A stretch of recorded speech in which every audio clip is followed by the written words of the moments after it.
नमस्कार मित्रांनो, मी तुमचा शेतकरी मित्र कलाकार नितीन. तुम्हाला सांगतो, परवाच्या रात्रीला जे पावसानं अवकाळा केल्या, म्हणलं काही मापच नाही आता.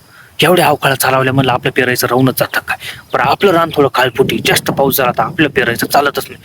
काल तुम्हाला सांगतो, मावस भावानं नवीनच मशीन घेऊन होतं. मग तो म्हणे सुरुवात करायची कुठून, मला सुरुवात आपल्या पाहूनच कर. 7-8 आपल्या सगळ्या गावात जाऊन घेऊनच आलो. तो गडी सही घेतल्याशिवाय पिशवी देत नाही. म्हणलं का बरं सही घेतो? तो म्हणे कृषी अधिकाऱ्याने आम्हाला पिशव्या द्यायला लावेल नाही म्हणे, पाऊस कमी आहे. म्हणलं ठीक आहे चालेल, देऊन टाक. सही मारली, 7-8 पिसाड्या घेऊन आलो.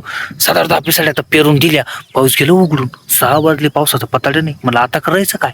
8 वाजता जावं थेंब काढायला लागली. म्हणलं बरं झालं, थोडा का होईना होईल, आपल्या पिसा तरी उतरून. मग तेच वल पाहायला आलो होतो. या बा, चांगलं वल्ल व्हायला आता 2-4 दिवस जरी नाही आला पाऊस, काहीच अडचण नाही. टार अशी मका उतरून पडणार आहे आता. काहीच घाबरायचं काम नाही. पण आपल्या का पाहायला कोणाला येळ नाही.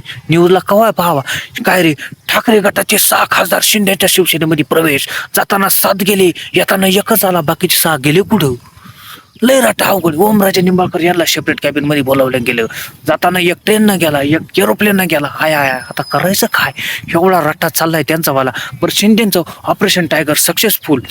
पण बाबा आमच्या लक्ष द्या ना. आमची 1200ची कोणी 1700ला, 1700ची 2000ला, 2000ची 2300 रुपयाला करून दिली.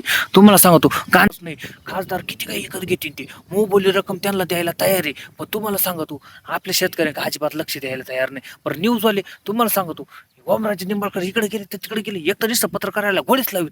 ते म्हणतं इज्जत देतो, इज्जत घ्या. हा, मा बापांना फोन करेल, मी पण तेच करेल. ती पत्रकारांनी त्यांच्याच